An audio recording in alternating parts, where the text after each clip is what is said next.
Hello everyone. आज का हमारा टॉपिक है ऑर्गेनाइजेशनल बैरियर। इसके पहले तो वीडियोस में हमने देखा था कि बैरियर्स टू कम्युनिकेशन क्या होते हैं, सेमेंटिक बैरियर्स और उसके सब टाइप्स, देन साइकोलॉजिकल बैरियर और उसके सब टाइप्स। इस वीडियो में हम देखेंगे ऑर्गेनाइजेशनल बैरियर्स। तो ऑर्गेनाइजेशनल बैरियर्स होता क्या है? When the factors of the organisation obstruct the smooth flow of communication, organisational barriers said to exist. वही चीज़ की जो ऐसी चीज़ें जो ऑर्गेनाइजेशन में होती है या ऑर्गेनाइजेशनल के जो फैक्टर्स होते हैं उस वजह से कोई स्मूथ फ्लो कम्युनिकेशन में दिक्कत आती है, वो हिंड्रेंस क्रिएट होती है, उसको बोलते हैं ऑर्गेनाइजेशनल बैरियर। और वो कौन कौन से बैरियर्स होते हैं वो हम समझेंगे अभी नीचे। तो जैसे कि इसमें लिखा हुआ है, पहला structure adopted by the management. Management ने जो स्ट्रक्चर अडॉप्ट किया है ऑर्गेनाइजेशन के अंदर उस वजह से कुछ बैरियर्स क्रिएट होते हैं।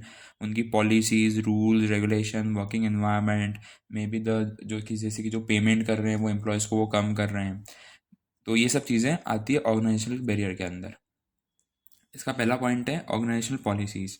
इन certain cases the communication may not flow smoothly within the organisation if the organisational policy does not support it.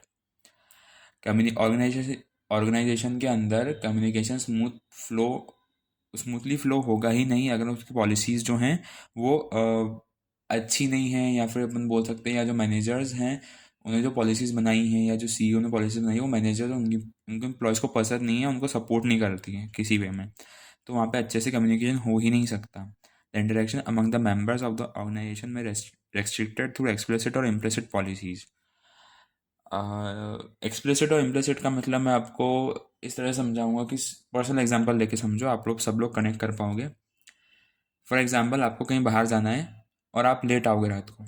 ये चीज़ आपने आपकी मम्मी को बोली, तो जो मम्मी का रिएक्शन होगा वो मैं एक्सप्लिसिट और इम्प्लिसिट तरीके से समझाऊंगा। आपने बोला कि भैया आप बाहर जा रहे हो, आपको आप लेट आओगे, आते आते आपको देर हो सकती है रात को। तो एक्सप्लिसिट में क्या होगा कि जो आपकी मम्मी या आपके जो पेरेंट्स का रिएक्शन होगा कि नहीं भाई तू जल्दी आना, लेट नहीं आना है हमको, ठीक है ना, जल्दी आएगा तो ही तो घुस देंगे घर में। तो इसने डायरेक्टली बोला, ठीक है, स्टेटेड, डायरेक्टली स्टेट कर दिया उन लोगों ने कि नहीं भैया तेरे को जल्दी आना पड़ेगा, लेट ना आना नहीं चलेगा, तो वो होता है एक्सप्लिसिट। इम्प्लिसिट मतलब आपने बोला कि नहीं यार देखो मम्मी आज रात को मेरे को लेट हो जाएगा आने में, तो आपकी मम्मी क्या बोलेगी, हाँ हाँ भैया आराम से आना ना, कोई दिक्कत थोड़ी है, बाहर ही रहे तू तो, सुबह ही आना, तो रात भर बाहर ही रहे, कोई दिक्कत नहीं हमको, जा बाहर जा तो उसने पेरेंट्स ने क्या किया कि आपको इनडायरेक्टली बात करी, मतलब आप समझ तो गए कि आपको आना जल्दी है बट उन्होंने डायरेक्टली नहीं बोला। तो ऐसी जो पॉलिसीज होती हैं वो भी बैरियर्स क्रिएट करती है ऑर्गेनाइजेशन के अंदर, कि जहाँ पे कुछ पॉलिसीज तो ऐसी होती है जहाँ पर डायरेक्टली होती है तो कोई दिक्कत नहीं आती, लेकिन इम्प्लिसिट पॉलिसीज भी होती हैं वहाँ पे। सपोज कोई इनडायरेक्टली बात करी, स्टेटेड नहीं है वहाँ पे कि आपको ये काम करना है, बट वॉइस ऑफ टोन से समझ में आ गया, उनके व्यवहार से, उनके बोलने के टोन से समझ में आ गया कि आपको ये काम करना है या नहीं करना है। तो ये चीज़ होती है ऑर्गेनाइजेशनल पॉलिसीज़ के अंदर।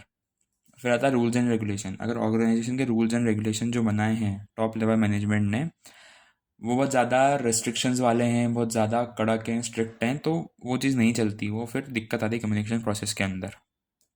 फिर आता है status. Sometimes a manager meant to be very cautious for his her position in the organisation. कि जो मैनेजर्स रहता है वो कॉशियस रहता है, बहुत ज़्यादा कॉन्शियस रहता है अपनी पोजीशन के लेके, यानी अपनी स्टेटस को लेके।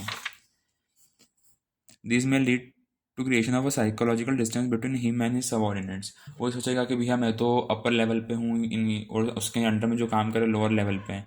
तो इस टाइप का जो साइकोलॉजिकल इस वजह से साइकोलॉजिकल डिस्टेंस क्रिएट होता है इस टाइप की मेंटेलिटी से, तो वहाँ पे भी कम्युनिकेशन में दिक्कत आती है। Then complexity in organisational structure. Organisation का जो स्ट्रक्चर है वो बड़ा कॉम्प्लेक्स है। मतलब अगर कोई एक मैसेज है उसको पास होने में अगर 10-15 लोगों तक होते होते वो पास होता है किसी रिसीवर के थ्रू। सपोज कोई सीईओ है, ठीक है, उसने कोई मैसेज दिया, अब वो एक दो तीन से करते 10 लोगों से गुजरता गुजरता फिर जिसको मैसेज जो परसीव करना जो रिसीवर है उस तक जाएगा। तो एग्जैक्टली उस तरीके से नहीं जाएगा जिस तरीके से इसने जिस कॉन्टेक्स्ट में बोला था या जो बोलना चाह रहा था। इतने लोगों थ्रू होते होते जाएगा तो कहीं ना कहीं वो मैसेज डिस्टॉर्ट होगा, इन्फ्लुएंस होगा, बोलने का तरीका, टोन ऑफ वॉइस का कॉन्टेक्स्ट चेंज होगा। तो अगर इतना जो जो स्ट्रक्चर चलता है ऑर्गेनाइजेशन के अंदर, यानी इसको कॉम्प्लेक्स स्ट्रक्चर बोलते हैं, अगर ऐसा रहता है तो भी ये इंक्लूड होता है ऑर्गेनाइजेशनल बैरियर के अंदर। फिर आती है ऑर्गेनाइजेशन की फैसिलिटीज़। फैसिलिटीज़ अगर अच्छी नहीं होगी, ऑर्गेनाइजेशन की वर्किंग इन्वायरमेंट प्रॉपर नहीं होगा, आपको हर काम बहुत ज़्यादा मेहनत से करना पड़ रहा है, ईमेल जो भेजते हैं वो भी सपोज आपको मुंह से ही बात करके बतानी पड़ रही है, आपको प्रॉपर प्लेटफॉर्म नहीं मिल रहा कम्युनिकेट करने के लिए। तो ये सब चीज़ें जो फैसिलिटीज़ में आती हैं ऑर्गेनाइजेशन की, अगर वो सब चीज़ें आप अच्छे से फैसिलिटीज़ प्रोवाइड नहीं करवाते हो तो दिक्कत आएगी। या इसके अलावा कुछ चीज़ें होती है जैसे कि आप पे कम कर रहे हो, है ना, वहाँ का एनवायरनमेंट अच्छा नहीं है, या आपके ऑर्गेनाइजेशन का जो एरिया है वो अच्छा नहीं है, या बहुत सुनसान में है तो वहाँ पे जो फीमेल वर्कर्स हैं उनको आने में दिक्कत होती हैं। तो ये सब चीज़ें ऑर्गेनाइजेशनल बैरियर्स के अंदर आती हैं। नेक्स्ट वीडियो में हम बात करेंगे पर्सनल बैरियर्स के बारे में।